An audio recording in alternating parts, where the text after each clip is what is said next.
quero convidar você a abrir sua Bíblia comigo, sem delongas, no texto de Lucas capítulo 3. Lucas capítulo 3.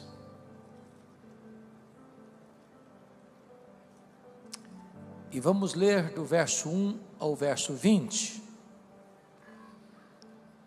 E após a leitura do texto, por favor, não feche a sua Bíblia. Pastor Adson, às vezes eu vou em alguns lugares e quando termina a leitura do texto bíblico, a pessoa pega e fecha a Bíblia e bota no canto. Isso me passa uma mensagem. E a mensagem que me passam é esta: vou fechar a Bíblia porque o pregador lê o texto, mas ele vai embora do texto, nunca mais vai voltar ao texto. Então para que eu vou manter a Bíblia aberta? Deus não tem nenhum compromisso com a palavra do pregador. Deus tem compromisso com a sua palavra. Então, como já ouvimos aqui, o que importa é a Bíblia. Então, com a Bíblia aberta, vamos ler Lucas capítulo 3. No 15º ano do reinado de Tibério César, sendo Pôncio Pilatos governador da Judéia, Herodes tetrarca da Galileia, seu irmão Filipe tetrarca da região da Itureia e Traconites, e Lisânias tetrarca de Abilene, sendo sumos sacerdotes Anás e Caifás, veio a palavra de Deus a João, filho de Zacarias, no deserto. Ele percorreu toda a circunvizinhança do Jordão, pregando o batismo de arrependimento para a remissão de pecados, conforme está escrito no livro das palavras do profeta Isaías: voz do que clama no deserto, preparai o caminho do Senhor, endireitai as suas veredas, todo o vale será aterrado e nivelados todos os montes e outeiros, os caminhos tortuosos serão retificados e os escabrosos aplanados, e toda a carne verá a salvação de Deus. Dizia ele, pois, às multidões que saíam para serem batizadas: raça de víboras, quem vos induziu a fugir da ira vindoura? Produzi, pois, frutos dignos do arrependimento, e não comeceis a dizer entre vós mesmos: temos por pai Abraão. Porque eu vos afirmo que destas pedras Deus pode suscitar filhos a Abraão. E também já está posto o machado à raiz das árvores. Toda árvore, pois, que não produz bom fruto, é cortada e lançada ao fogo. Então as multidões o interrogavam, dizendo: que havemos de fazer? Respondeu-lhes: quem tiver 2 túnicas, reparta com quem não tem, e quem tiver comida, faça o mesmo. Foram também publicanos para serem batizados e perguntaram-lhe: mestre, que havemos de fazer? Respondeu-lhes: não cobreis mais do que o estipulado. Também soldados lhe perguntaram: e nós, que faremos? E ele lhes disse: a ninguém maltrateis, não deis denúncia falsa, e contentai-vos com o vosso soldo. Estando o povo na expectativa e discorrendo todos no seu íntimo a respeito de João, se não seria ele porventura o próprio Cristo, disse João a todos: eu na verdade vos batizo com água, mas vem o que é mais poderoso do que eu, do qual não sou digno de desatar-lhe as correias das sandálias. Ele vos batizará com o Espírito Santo e com fogo. A sua pá ele a tem na mão para limpar completamente a sua eira e recolher o trigo no seu celeiro, porém queimará a palha em fogo inextinguível. Assim, pois, com muitas outras exortações, anunciava o evangelho ao povo. Mas Herodes, o tetrarca, sendo repreendido por ele, por causa de Herodias, mulher de seu irmão, e por todas as maldades que o mesmo Herodes havia feito, acrescentou ainda sobre todas a de lançar João no cárcere. João Batista é certamente uma das figuras mais emblemáticas da história e mais importantes da Bíblia. João Batista é o precursor do Messias. Muitos profetas falaram do Messias. João teve o privilégio de apontar para ele e dizer: eis o Cordeiro de Deus que tira o pecado do mundo. João Batista é uma espécie de dobradiça da Bíblia. Ele fecha o Antigo Testamento, ele abre o Novo Testamento. João Batista era aquele tipo de homem cheio do Espírito Santo desde o ventre, empolgado com Jesus antes de nascer. João Batista é o homem que recebe de Jesus o mais elevado elogio. Dentre os nascidos de mulher, ninguém foi maior do que João. O propósito de Lucas, que era médico e historiador, é retratar para nós o contexto político e religioso do Império Romano e da província de Israel, quando João dá início ao seu ministério. E ao fazê-lo, Lucas adota uma metodologia. Ele parte do geral para o particular, ele parte do império para a província. Vejamos no verso 1. No 15º ano do reinado de Tibério César. Tibério César começou a governar no ano 14 depois de Cristo. E significa que João Batista começou o seu ministério no ano 29 da nossa era. A grande pergunta é como estava o Império Romano neste primeiro século, quando o cristianismo é estabelecido e caminha de Jerusalém a Roma. E nós poderíamos retroceder um pouco e pensar no grande general Júlio César, que foi traído e assassinado pelo Senado romano. Poderíamos trazer à memória César Augusto, que governou do ano 27 ao ano 14 depois de Cristo, o imperador que governava o mundo quando Jesus nasceu, que foi sucedido por Tibério César, seu filho adotivo, que governou do ano 14 ao ano 37, foi quando João começa o seu ministério, Jesus morre na cruz e ressuscita, que foi sucedido por Calígula, que governou do ano 37 ao ano 41, um homem muito mau, e que também foi assassinado, que foi sucedido por Cláudio, que governou de 41 a 54, período em que houve uma grande fome no mundo, e os judeus foram expulsos de Roma, que foi sucedido por Nero, que governou de 54 a 68, quando Roma foi incendiada em 64, e a perseguição aos cristãos se torna crudelíssima, que foi sucedido por Vespasiano e Tito Flávio,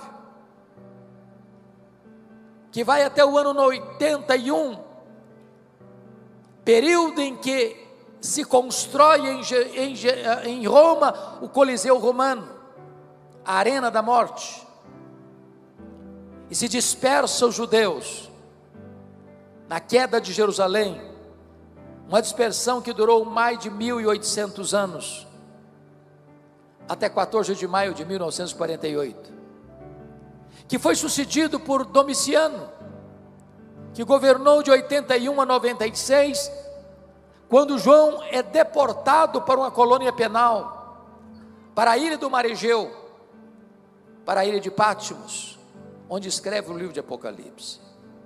Por que estou lhes trazendo esse breve registro? Apenas para demonstrar uma coisa: a maioria dos líderes mundiais atesta do poderoso Império Romano. Quando o cristianismo foi estabelecido, eram homens maus, perversos, sanguinários. o cenário político do Império Romano era cinzento. Mas a pergunta é: como é que estava o cenário político da província de Israel quando João Batista dá início ao seu ministério? Volte os olhos de novo para o verso 1. Sendo Pôncio Pilatos governador da Judéia, Herodes tetrarca da Galileia, seu irmão Filipe tetrarca da região de Tureia e Traconites, e Lisânias tetrarca de Abilene. Eu não sei se você percebeu, mas há algo muito estranho nesse versículo 1.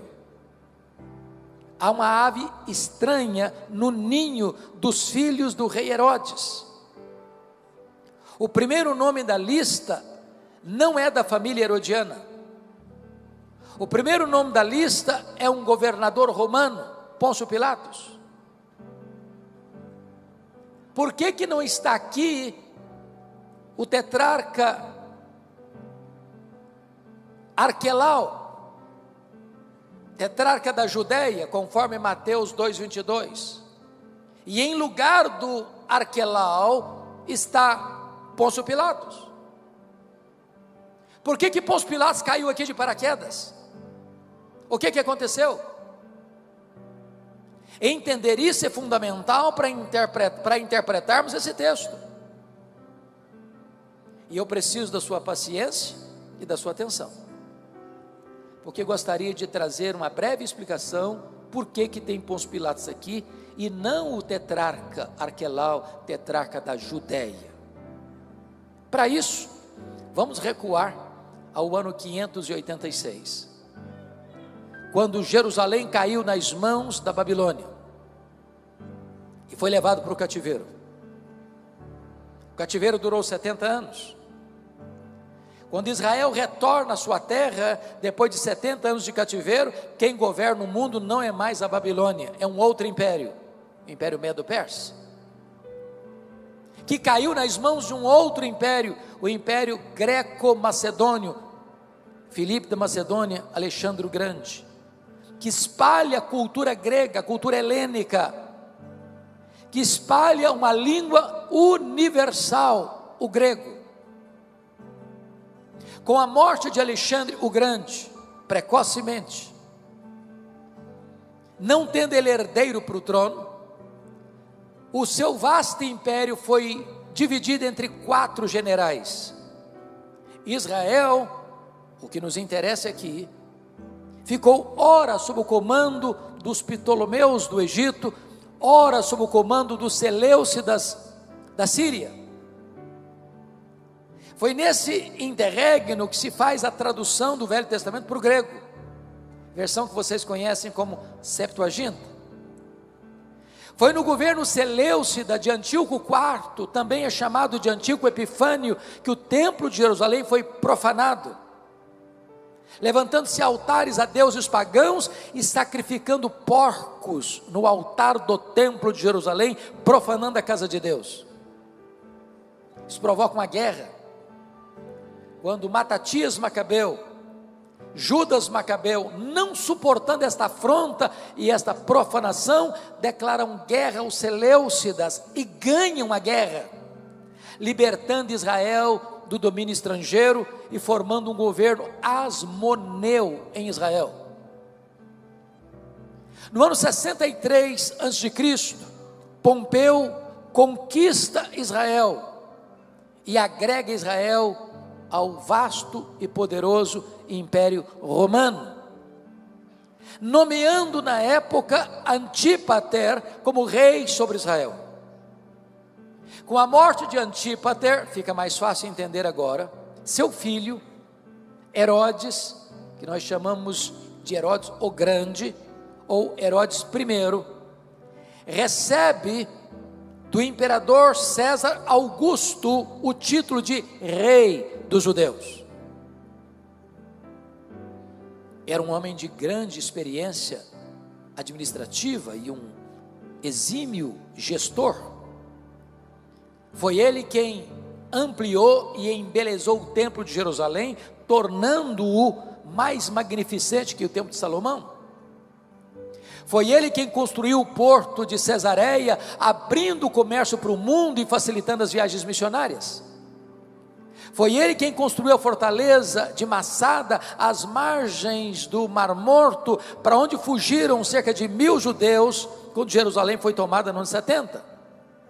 Foi ele quem construiu a fortaleza de Massada, ou melhor, a fortaleza da Antônia, onde Jesus foi julgado por Pôncio Pilatos.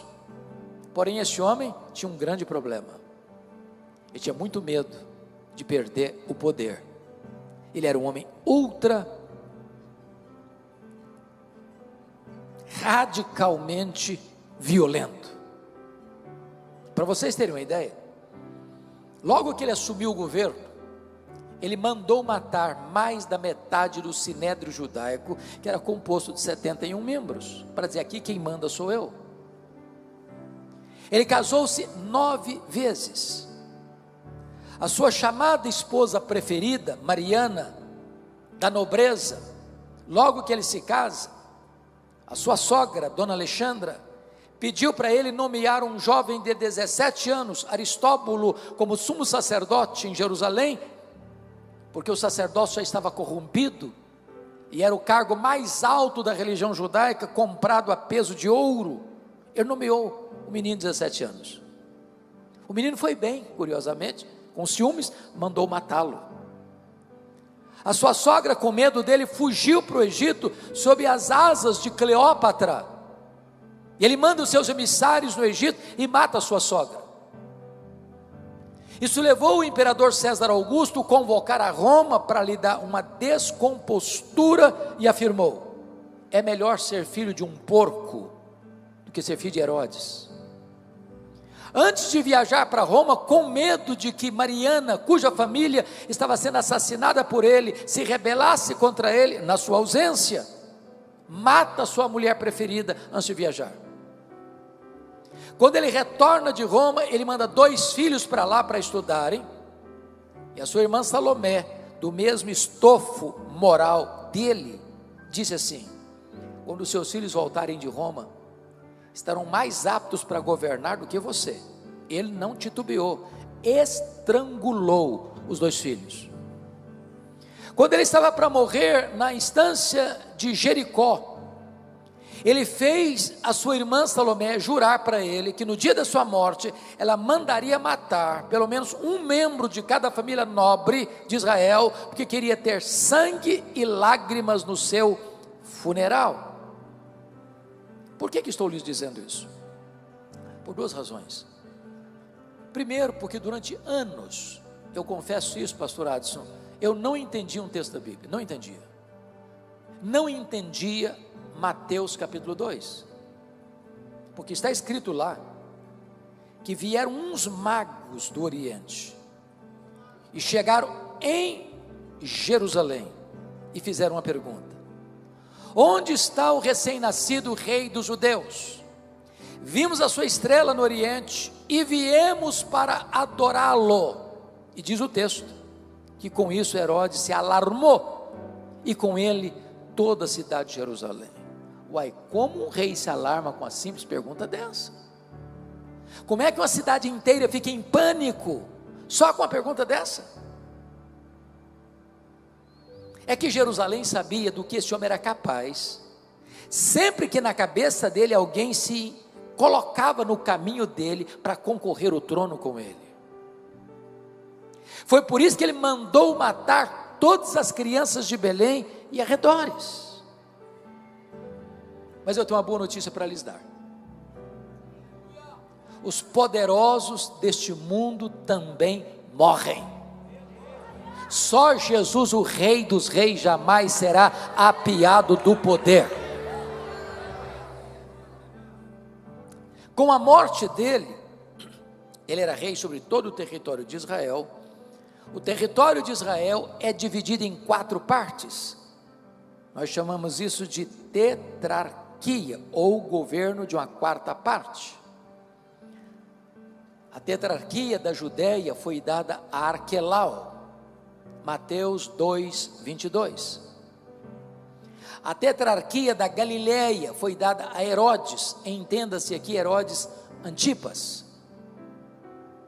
A tetrarquia de Itureia e Traconites foi dada a Filipe. E a tetrarquia de Abilene foi dada a Lisânias. A pergunta é: por que o nome de Arquelau não está aqui? E por que no lugar do Arquelau está aqui Pôncio Pilatos? O problema é que o Arquelau foi tão mal, pior do que o próprio pai, que os judeus disseram para Roma assim: nós não aguentamos esse cara aqui, tira esse homem daqui, tira esse homem daqui. Preste atenção que Israel pertencia ao Império Romano, mas quem governava em Israel era a família Edomeia, era a família herodiana. Roma, mais do que depressa, aproveita o ensejo, arranca Arquelau do poder e bota o pé dentro de Jerusalém, nomeando um governador romano. Pilatos não é o primeiro, Pilatos é o quinto. Mas agora eu faço a pergunta: esse time aqui, Pôncio Pilatos, Herodes Antipas, Filipe e Lisânias, era gente boa? Era gente boa? Não, homens maus, violentos. Ou seja, se o cenário político do império estava sombrio, o cenário político da província estava pior ainda, quando João Batista deu início ao seu ministério. Mas talvez você pergunte: quem sabe a religião seja o porto seguro das pessoas numa crise política, do império e da província, no cenário internacional e no cenário nacional. Mas como é que estava a religião? Olha o versículo 2: sendo sumos sacerdotes Anás e Caifás. O que você achou de estranho aí? Tem dois sumos sacerdotes, só podia ter um. O sacerdócio estava corrompido. Para vocês terem uma ideia, do ano 14 a.C. ao ano 28 depois de Cristo, 28 pessoas ocuparam o cargo de sumo sacerdote, que era comprado a peso de ouro. O Anás era o sogro do Caifás. O Anás já tinha sido deposto, mas ele era tão influente que nos bastidores quem mandava era ele. Na verdade, ele era o sumo sacerdote de fato, quando o genro dele era apenas o sumo sacerdote de direito. Tanto é verdade que quando Jesus foi preso e interrogado, quem vai interrogar Jesus não é Caifás, é Anás. Mas quem vai dar a canetada para enviá-lo ao governador é Caifás. Ou seja, a religião está corrompida também. E a pergunta que eu faço a vocês é essa: tem esperança num cenário desse?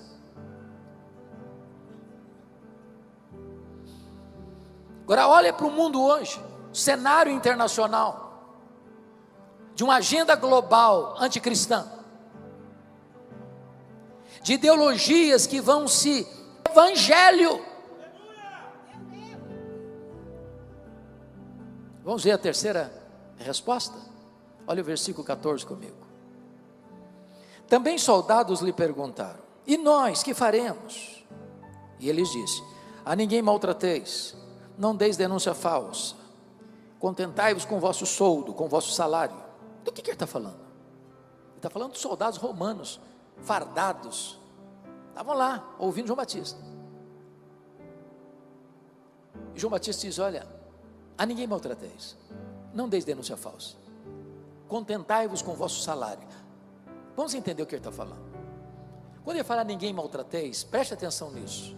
Qualquer líder, seja ele militar, civil, religioso, tem que tomar cuidado, porque às vezes a pessoa do topo da sua liderança pode olhar alguém de cima para baixo e machucar pessoas. No reino de Deus, a pirâmide está de ponta cabeça. O maior é o servo de todos. Então não use da sua liderança para machucar pessoas. Não deis denúncia falsa. Do que ele está falando? O que ele está falando é o seguinte: os soldados estavam mancomunados com os cobradores de impostos para receberem propina. Então eu vou ilustrar isso. Como é que é o seu nome, irmão? Rubens. Vou pegar o Rubens aqui com a permissão dele para ilustrar. Imagine que chegava na casa do Rubens o cobrador de imposto, o publicano. Disse: Rubens, eu vim aqui avisar você que o imposto que você vai pagar esse ano é tanto. O Rubens dava um suspiro e dizia: eu não posso pagar isso tudo. Se eu for pagar esse tanto de imposto esse ano, a minha família vai passar necessidade. O cobrador de imposto dizia: pois é esse tanto que você vai pagar. Não discutia. Veja se ele não faz negociatas, rasteiras, nos bastidores escuros da corrupção, para se enriquecer. Veja se ele não vende a alma para o diabo para ganhar mais dinheiro. Veja se ele não entra em esquemas para receber propina, para cair dinheiro sujo na sua conta. Veja se ele é honesto e vive do seu salário e não da riqueza mal adquirida. Eu sei que essas coisas não acontecem mais no Brasil, né, irmãos? Mas nunca é demais alertar, não é verdade? Bom, deixa eu terminar. Me permita falar 3 coisas agora do pregador. A primeira coisa que o pregador vai nos ensinar nesse texto está no versículo 15 e 16. Preste bem atenção. Estando o povo é um coletivo das multidões dos versos 7 e 10. O povo, estando o povo na expectativa e discorrendo todos, não alguns, não a maioria, discorrendo todos no seu íntimo a respeito de João, se não seria ele porventura o próprio Cristo, disse João a quem? A todos: eu na verdade vos batizo com água, mas vem o que é mais poderoso do que eu, do qual não sou digno de desatar-lhe as correias das sandálias, ele vos batizará com o Espírito Santo e com fogo. Primeira coisa que eu quero destacar é que o pregador precisa conhecer a sua identidade. Vamos entender isso aqui.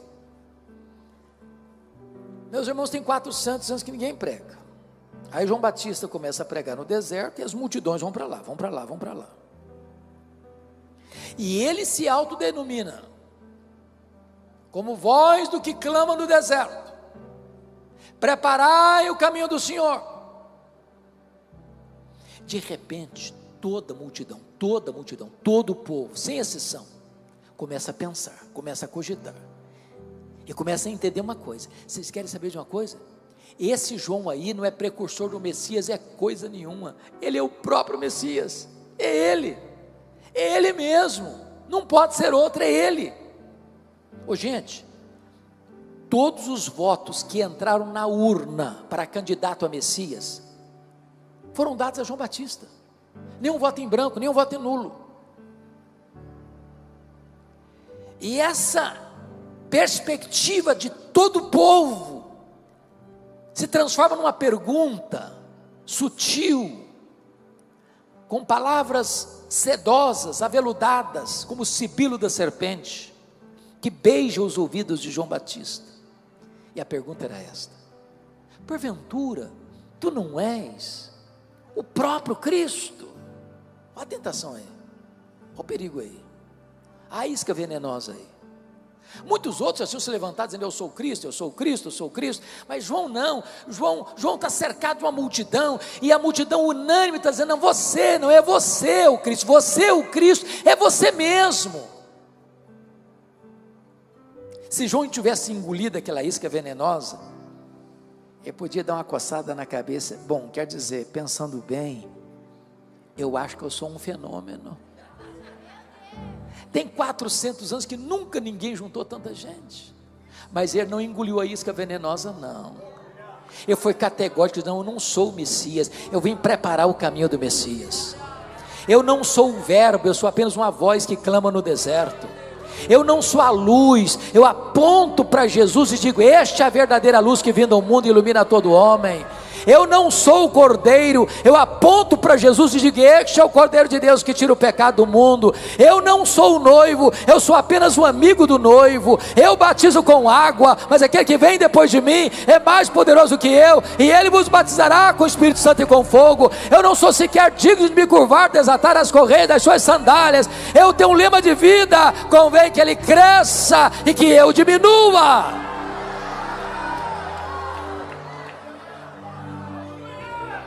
Irmãos amados, nunca queiram receber a glória que só pertence a Jesus. Toda a glória dada ao homem é vanglória, é glória vazia, é idolatria, é abominação para Deus, porque Deus não divide a sua glória com ninguém. Então baixa a bola, baixa a bola. A segunda coisa que o pregador retrata aqui para nós é que ele tem consciência plena da sua limitação. Nós estamos diante de um púlpito que tem sido uma cátedra de ensino. Por aqui já passaram mestres, doutores, pregadores. Aqui tem um pastor que é um estudioso das Escrituras, e muitos outros vão de passar por aqui. Muitos de vocês já pregaram e muitos de vocês já ouviram grandes pregadores, mas todo pregador, todo, sem exceção, é rigorosamente limitado. É isso que diz o versículo 16: eu batizo com água, mas aquele que vem depois de mim é mais poderoso do que eu. Ele vos batizará com o Espírito Santo e com fogo. Sabe o que ele está dizendo? Meus irmãos, não importa o pregador, nós só conseguimos falar aos ouvidos. Só o Espírito Santo consegue falar ao coração.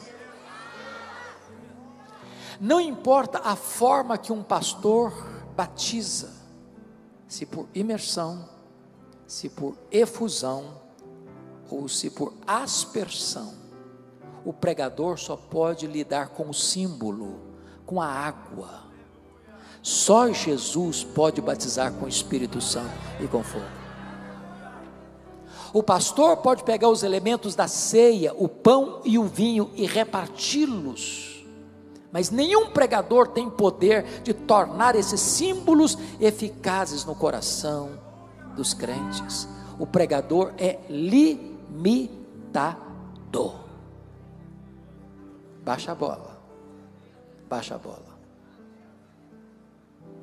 Finalmente, terceiro e último lugar, o pregador é corajoso. Veja comigo os versos 19 e 20.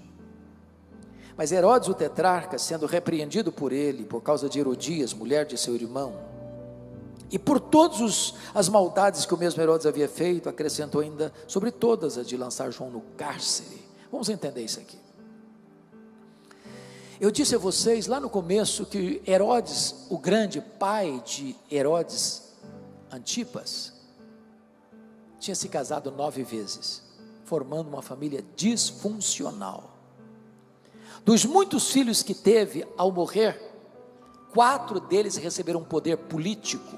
Arquelau, tetrarca da Judeia; Herodes Antipas, tetrarca da Galileia; Filipe, tetrarca de Itureia e Traconites; e Lisânias, tetrarca de Abilene. Mas ele teve muitos outros filhos, dentre eles Filipe primeiro, porque esse Filipe aqui é o segundo, morava em Roma, casado com Herodias. Herodias também era neta de Herodes o Grande, de tal maneira que Herodias não era só cunhada de Herodes Antipas, era também sobrinha. O pecado de Herodes não foi só de adultério, foi também de incesto. Herodes Antipas, esse aqui, era casado com a filha do rei Aretas, dos nabateus, que moravam em Petra. E ele chega em Roma, e a sua cunhada se engraça com ele, e ele com ela. E Herodias disse para Herodes assim: se você me prometer se divorciar da sua mulher, a filha do rei Aretas, eu largo o seu irmão e vou com você para Galileia. Herodes topou. Agora preste atenção na cena. Um dia, o Herodes desembarca na Galileia com a Herodias a tiracolo. João Batista, que era cara de leão, não tinha medo de ninguém, botou o dedo na cara do tetrarca e disse: não te é lícito possuir a mulher do teu irmão. Ele sabia que estava mexendo num vespeiro, num ninho de cobras. Ele sabia que seria odiado por isso e foi. Aliás, foi preso por causa disso. Preso aonde? Masmorra de Maquerós. Sabe onde fica Maquerós? Do lado do Mar Morto, 45 a 50 graus todo dia. O maior homem dentre os nascidos de mulher está preso por pregar a verdade e confrontar o pecado. Herodes às vezes gostava de ouvi-lo, mas quando Herodes ia ouvi-lo, sabe de que assunto João Batista tratava com ele? Juízo final. E aí o cara saia mais desesperado. Um dia, comemorando o seu aniversário, Herodes convida os seus amigos, seus convivas, todos chapados. Entra agora a filha de Herodias e dança diante dele com muita desenvoltura. E o tetrarca dá para ela um cheque em branco assinado, diz: pode pedir o que você quiser. A menina, tão perigosa quanto a mãe, disse: mamãe, estou com um cheque em branco assinado, o que é que eu peço? Herodias disse: peça a cabeça de João Batista numa bandeja. O carrasco sai lá da Galileia, vai lá no Mar Morto, tira o João Batista da prisão, bota a cabeça dele num cepo e tosa a cabeça dele com a espada. E agora, aquela cabeça pingando sangue, entra na festa da iniquidade, como bolo da profanação. E você sai dessa festa, dessa cena, horrorizado, chocado, perplexo. Diz: meu Deus, que tragédia, que fim infeliz, inglório. Mas João Batista não pensava assim. João Batista entendia que é melhor você estar preso com a consciência livre do que você estar livre com a consciência presa. João Batista entendia que é melhor você perder a cabeça com honra do que você viver com desonra. João Batista nos ensina que o que importa não é como um homem morre, mas como ele ressuscita. Eu pergunto a vocês: que pai, que mãe hoje bota o nome num filho de Herodes? Só um louco ou um desavisado. Mas João Batista, embora morto, ainda fala. A história dele ainda toca a nossa vida. O exemplo dele ainda nos inspira. E a morte dele nos encoraja.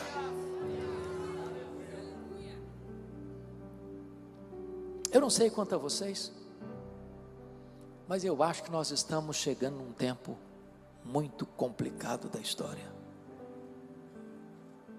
Não tem espaço mais para crentes covardes. É hora de se posicionar e aprendermos o que João Batista viveu e nos ensinou com seu exemplo. Se vivemos, para o Senhor vivemos. Se morremos, para o Senhor morremos. Quer pois vivamos, quer pois morramos, nós somos do Senhor. Que Deus nos ajude nesta noite. Amém.